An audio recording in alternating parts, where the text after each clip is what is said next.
नमस्कार. सकाळचा नाश्ता असो किंवा संध्याकाळची छोटी भूक असो किंवा मुलांचा टिफिन असो, तर आज आपण अगदी झटपट तयार होणारा गव्हाच्या पिठापासून अतिशय चविष्ट असा हा पदार्थ बनवणार आहोत. अगदी लहानांपासून मोठ्यांपर्यंत सर्वांनाच आवडेल असा हा पदार्थ तयार होतो. इथे पण मिक्सरच्या मोठ्या भांड्यात पिकलेल्या केळ्याचा वापर करणार आहोत. पिकलेलं एक केळं सालं काढून त्याचे छोटे तुकडे करून घेणार आहोत. इथे आपण 1 वाटी गुळाचा वापर करणार आहोत. गूळ हे बारीक करून घेतलेलं आहे. त्याच्यानंतर चवीनुसार मिठाचा वापर करणार आहोत. गूळ, केळं आणि मीठ आपण मिक्सरला फिरवून घेणार आहोत. इथे तर मिश्रण व्यवस्थित असं मिक्स करून झालेलं आहे. इथे आपण ज्या वाटीने गूळ घेतलं त्याच वाटीने 2 वाटी गव्हाच्या पिठाचा वापर करणार आहोत. गव्हाच्या पिठाचा वापर केल्यानंतर मिक्सर एकदा फिरवून घेणार आहोत. तर इथे मिश्रण साधारण कोरडं आहे, त्याच्यामुळे अर्धी वाटी पाण्याचा वापर करणार आहोत.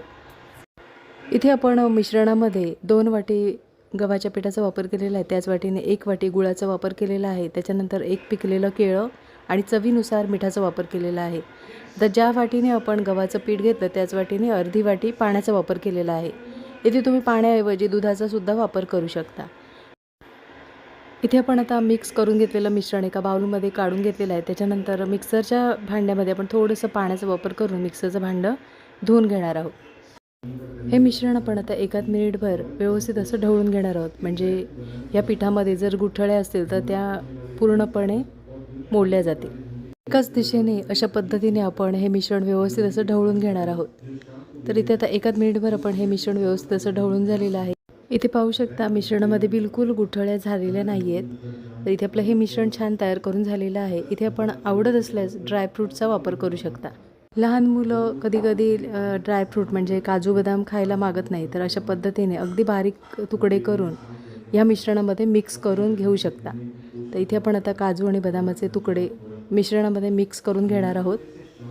मिश्रणामध्ये काजू बदाम व्यवस्थित असे मिक्स करून झाल्यानंतर 2 चिमूटभर आपण इथे खायच्या सोड्याचा वापर करणार आहोत. अगदी इथे आपण 2 चिमूटभरच खायच्या सोड्याचा वापर करायचा आहे. खायच्या सोड्याचा वापर केल्यामुळे हा पदार्थ अगदी मऊ, लुसलुशीत आणि अगदी जाळीदार असा तयार होतो. खायच्या सोड्याचा वापर केल्यानंतर हे मिश्रण 1 मिनिटभर आपण ढवळून घेणार आहोत. मिश्रणामध्ये व्यवस्थित असं खायचा सोडा मिक्स करून झालेला आहे. तर इथे व्हिडिओमध्ये दाखवल्याप्रमाणे पीठ तयार करून घ्यायचं आहे. दुसऱ्या बाजूला गॅसवर आपण फ्राय पॅन गरम करायला ठेवलेला आहे. इथे आपण तुपाचा वापर करणार आहोत. तुम्हाला तूप आवडत नसल्यास तुम्ही तेलाचा वापर करू शकता. तुपामुळे या पदार्थाला छान अशी चव येते. इथे मी तुपाचा वापर केलेला आहे. तुम्हाला आवडत नसल्यास तुम्ही तेलाचा वापर करू शकता. इथे पण आता तूप फ्राय पॅनला पसरवून घेतलेलं आहे. मिश्रणामध्ये सर्वात शेवटी जायफळ पावडर आणि वेलची पावडरचा वापर करणार आहोत. तर इथे आता जायफळ पावडर आणि वेलची पावडर व्यवस्थित अशी मिक्स करून घेणार आहोत.